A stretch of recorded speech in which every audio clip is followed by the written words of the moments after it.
Obviously, we're a couple days out. We're getting, obviously, the end of training camp, and we're deep into the preparation for North Dakota State.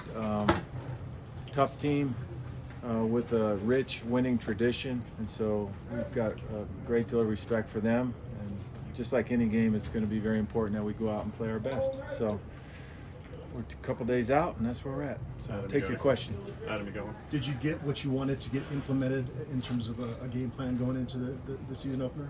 Oh, I think so. I think we've been able to work on all the things really throughout the year that we would do in really the first month of the season. And we're playing a different style of defense than the one that we play against in training camp, so that's been good too, because we can work on some of the things that we'll see as the season progresses. But we feel good about our plan moving into this first game. Brian, you got one? Hey, Coach, a couple of questions for you, but I understand you're going to be on the field, on the sidelines during games. What went into that decision, and what do you like about that? I think, especially at this level, communication with the players, and this is a way different operation and field than pro football, and so it's no huddle, and you can make quick changes on the field. Things change constantly when you're in no huddle, and so that's why I felt like being down there. Instead of telling somebody to tell somebody, I'll be right there so that I can make those switches in real time. And then the second question is, and then I'm sorry.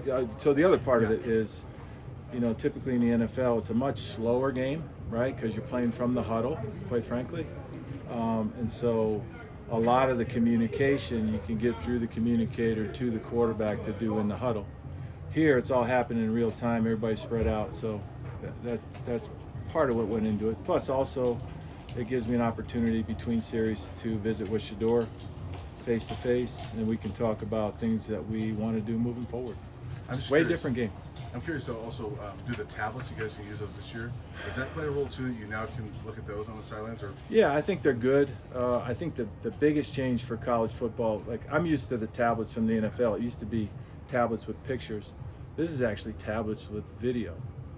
So guys in the press box can grade their players in real time. I think, but they're very advantageous when you can see what's happened.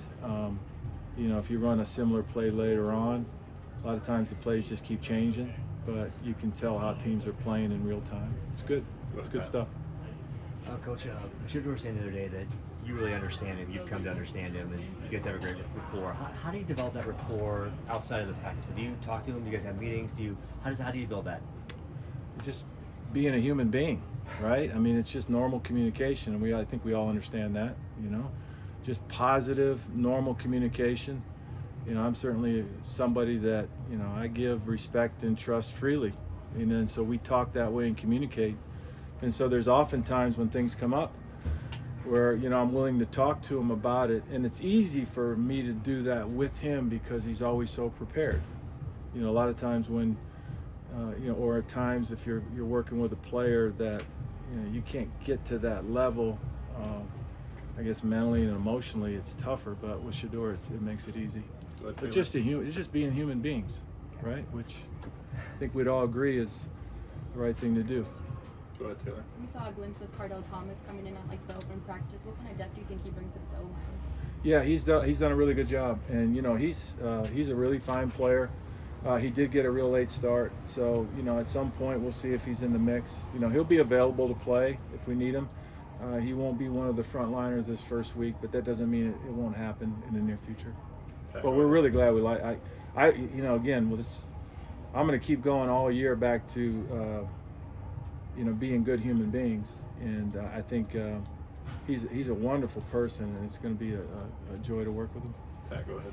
Coach, wondering, as a play caller going into games, are you a guy that has a script or a semblance of a script, or are you kind of more of a feel and situation guy? Yeah, no, there's a script, and we get to practice it, and so I'll have my first 15, first 15 openers. Depends on what system you were in, with Andy Reid and all the training in the West Coast, it was the first 15. Some guys call them openers, but we have some initial things that we want to do because we feel like they're good plays to move the ball, but then there's also things that within that first 15 you can see how a defense is going to respond to maybe a corresponding play that you want to call later.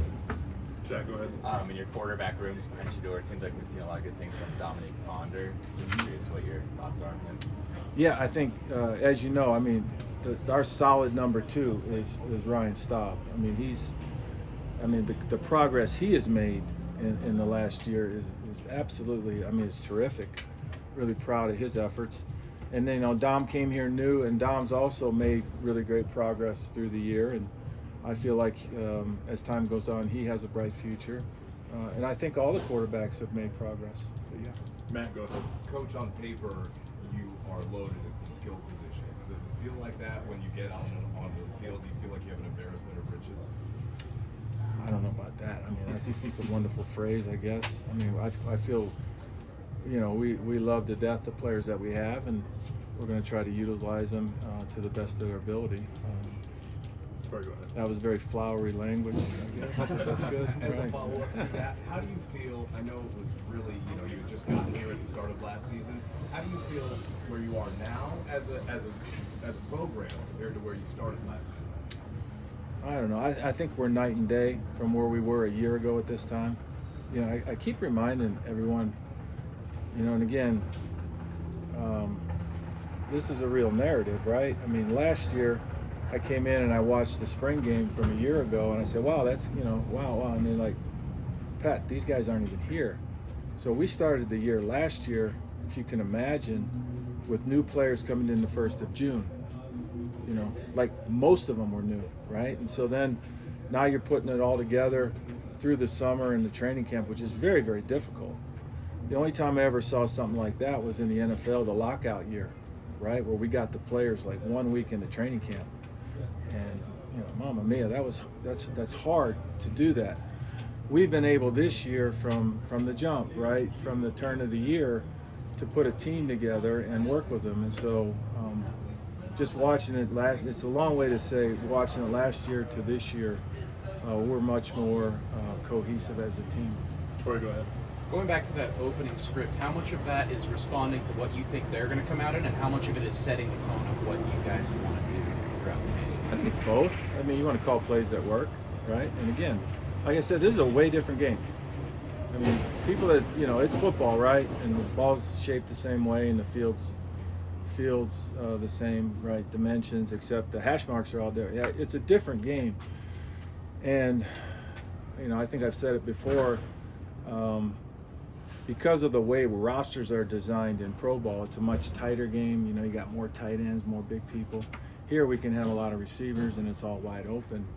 And so that part's fun.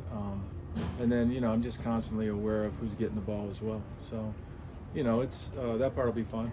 But, we've been executing it in practice, and I'm really proud of the way our guys have embraced what we're trying to do and at the pace we want to do it. And then we'll just get it rolling this Thursday. Jake, go ahead. Coach, how confident are you in the offensive line to consistently run the ball and protect Shurmur? Very confident. Very confident. I think those guys have worked extremely hard together. Fortunately, we haven't had a lot of injuries, so they've got a lot of time on task. The 5 guys that we're going to start working together, and so yeah, I got a lot of confidence in them. I got a lot of confidence in all these young men. I feel like they're going to go out, and we're going to put them in a good spot and let them do the things they do.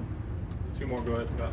Coach, what specifically stands out to you about NDSU when you watch them on film defensively? Maybe what challenges do you think they present to you guys, particularly up front? Yeah, I mean, I said it at the outset, but they're a team that's built on toughness. They got a rich winning tradition. They're very fundamental in their approach, but I'm going to say fundamental in their approach because they have enough wrinkles to keep you on your toes, whether it be pressures, simulated pressures. They will play some man. And I think it's just a cultural thing with them.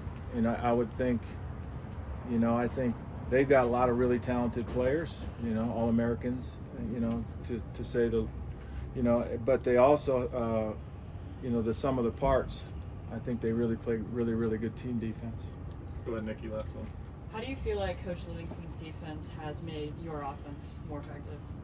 Yeah, so Rob and I come from the same world, so to speak. And so when we're out there, a majority of what we do is call it periods, right? And so we're tweaking with each other, you know, and all of a sudden I'll see a pressure, okay. And then the next day I'll respond to that, and then I'll give him a play, and it's like, oh, okay. And then he'll try to stop. So it's been really good.